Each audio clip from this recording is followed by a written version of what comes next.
Ed Sullivan sat across from Joan Baez in his office, and the tension in the room was thick enough to cut with a knife. It was August 1967, and Joan Baez was scheduled to appear on the Ed Sullivan Show in exactly 4 hours. She was 26 years old, the voice of the anti-war movement, and she had just told Ed that she wanted to dedicate her performance to young men who were refusing to be drafted into the Vietnam War. Ed's voice was quiet but firm when he responded. "Joan, you can perform on my show, you can sing your songs, but you cannot make political statements. You cannot use my platform to encourage draft dodging. That's not negotiable." Joan looked at Ed with those clear eyes that had stared down police at protests, that had refused to back down from politicians and generals and anyone else who told her to be quiet. "Ed, everything is political. My music is political. My presence is political. You can't separate Joan Baez the singer from Joan Baez the activist. They're the same person." Ed leaned forward. "Then maybe Joan Baez the activist shouldn't be on the Ed Sullivan Show tonight." Before we dive into this incredible story, hit that subscribe button, because what you're about to witness is the moment when the most uncompromising voice of the anti-war movement stood on America's most watched stage and forced Ed Sullivan to choose between censorship and honesty. To understand why Joan Baez wanting to dedicate her song was such a crisis, you need to understand what was happening in America in August 1967. The Vietnam War was escalating, casualties were mounting, and young men across the country were receiving draft notices, being forced to choose between going to a war they didn't believe in or becoming criminals by refusing.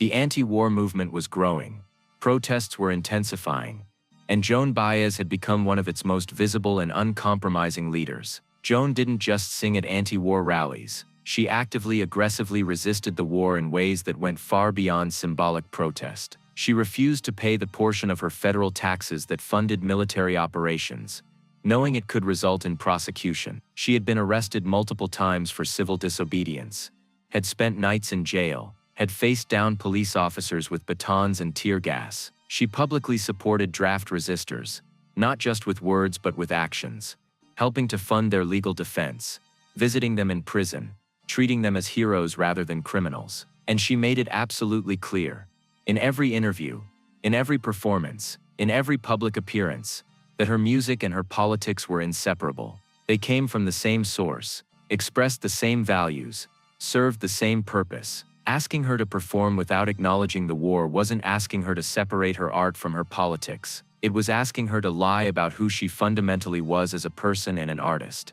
Ed Sullivan had watched Joan's activism with growing concern and something close to admiration mixed with frustration. He'd booked Joan because she was enormously popular with young viewers, because her albums sold millions of copies, because her voice was undeniably beautiful and her talent was undeniable. But he'd also sent very specific, non-negotiable instructions to her management weeks before the performance.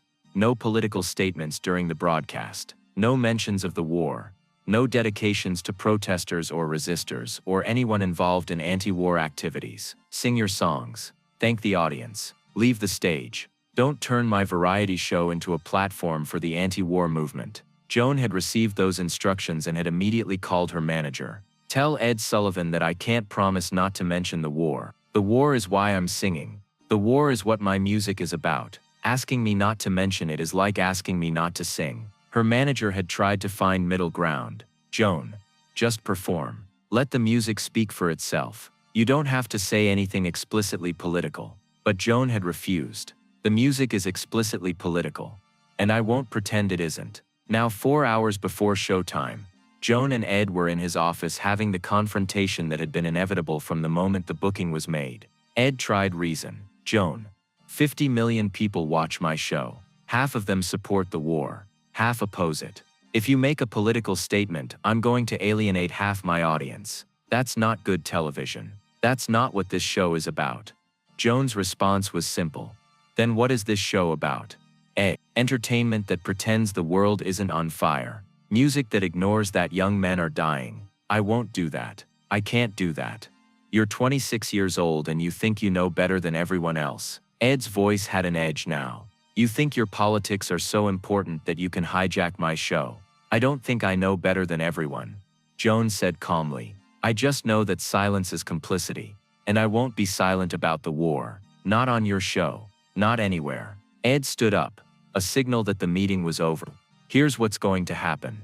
You're going to perform your songs. You're going to thank the audience. And you're not going to make any political statements. If you try to, I'll cut to commercial. I'll edit it out before broadcast. And you'll never appear on this show again.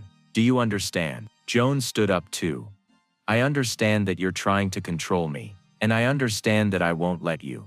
She walked toward the door, then turned back. Ed, you're going to have to make a choice tonight. Either you cut to commercial when I speak, and everyone will know you censored me, or you let me speak, and at least you'll be honest about what happened on your stage. Either way, I'm going to say what I came here to say. August 13th, 1967, 8 p.m. Eastern Time. Ed Sullivan introduced Joan Baez with his standard formal delivery, giving no hint of the battle that had been fought in his office. Ladies and gentlemen, the very talented Joan Baez. Joan walked onto that stage carrying her guitar, wearing a simple dress, her long dark hair flowing, looking exactly like what she was, someone who had come to sing the truth, regardless of who wanted to hear it. She performed Where Have All the Flowers Gone? Her voice pure and powerful and achingly beautiful, filling the studio with a clarity that made people stop whatever they were doing and truly listen. The song was ostensibly about flowers and time passing, but everyone in that studio, everyone watching at home, heard what it was really about: loss, war, the cycles of violence that humanity couldn't seem to break. When the song ended, the audience applauded, some enthusiastically, some politely, some not at all, sitting with their arms crossed, knowing what was coming.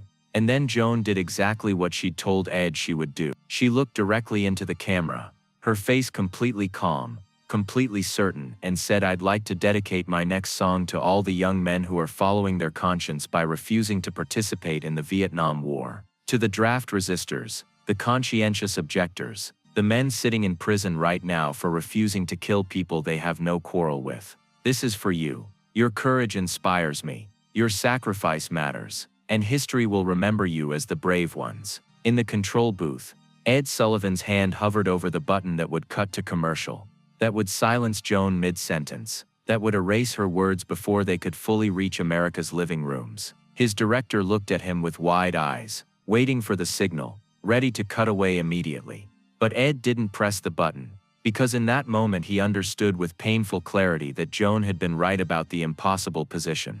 If he cut away now, if he silenced her in the middle of her dedication, everyone would know he'd censored her. The story wouldn't be about what Joan said. The story would be about Ed Sullivan cutting to commercial to stop her from saying it. The controversy would be worse, longer, more damaging than anything Joan's actual words could create. So Ed let her speak, let her finish the dedication. Let 50 million Americans hear Joan Baez praise draft resistors on the Ed Sullivan Show. Joan sang her next song, We Shall Overcome, and it wasn't explicitly about Vietnam. The lyrics were general, about justice and freedom and overcoming oppression.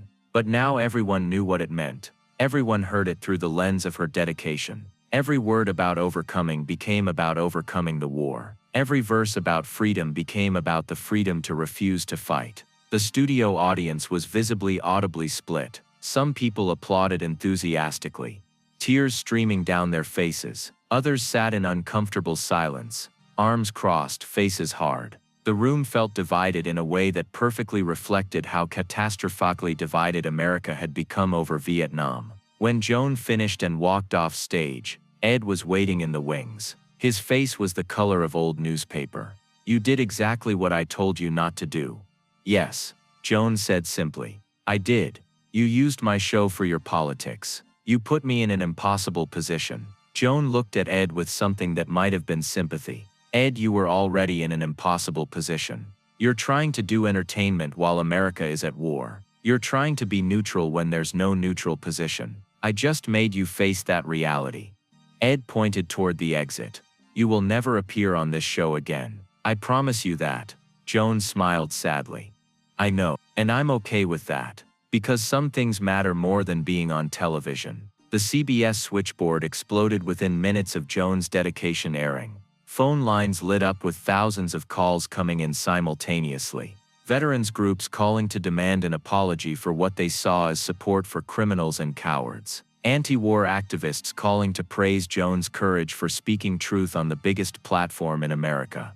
Parents calling to complain that their children had heard draft resistance being praised on family television. College students calling to ask where they could find more information about conscientious objection. CBS headquarters received letters, telegrams, even hand-delivered messages from angry sponsors threatening to pull their advertising. The Ford Motor Company, one of the show's biggest sponsors, sent a strongly worded message about not wanting to be associated with anti-American sentiment. Other sponsors followed, creating a financial crisis that would plague the show for months. Military recruitment offices reported that in the week following Joan's appearance, they saw an increase in young men asking about conscientious objector status. Whether Joan's dedication had influenced those decisions, or simply made visible a movement that was already growing, the military blamed Ed Sullivan for giving her the platform. Ed Sullivan released a statement the next morning, carefully worded by CBS lawyers.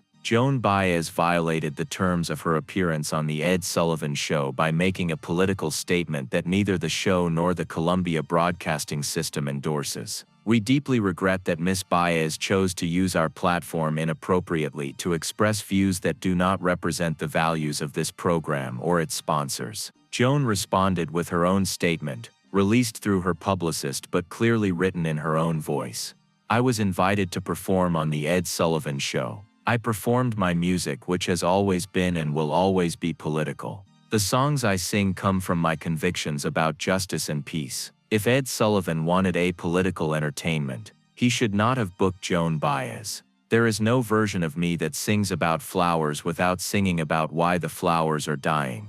The controversy raged for weeks. Some said Joan had been disrespectful, had hijacked Ed's show for her own agenda. Others said she'd been courageous, had refused to be silenced even when silencing was the price of the platform. Joan Baez never appeared on The Ed Sullivan Show again. Ed kept that promise, but Joan's career didn't suffer. If anything, the incident cemented her reputation as someone who wouldn't compromise her principles for anyone or anything. Concert attendance increased. Album sales grew. Young people who'd seen her refuse to be censored saw her as a hero. Years later, in 1975, after the war had ended and America was trying to process what it had meant, Ed Sullivan was asked about the Joan Baez incident in an interview.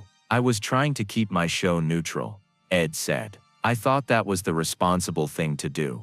Not take sides. Just provide entertainment. But Joan taught me something that day.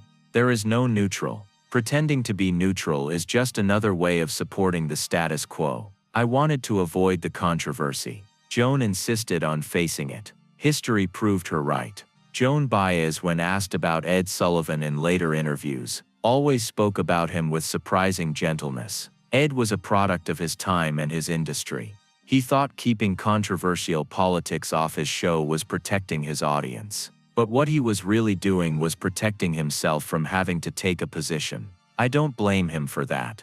But I couldn't participate in it. Some of us have to speak even when speaking costs us something. The footage of Joan Baez dedicating her song to draft resistors still exists. You can watch it online. And what you see is a young woman refusing to be anything less than completely herself, refusing to separate her art from her convictions, refusing to buy access to 50 million viewers by pretending the war wasn't happening. If this story moved you, hit that subscribe button. Joan Baez was told to stay silent about the war, and instead she spoke directly into the camera and dedicated her song to the men who were resisting it. Have you ever refused to stay silent when silence was the price of admission? Share your story in the comments below.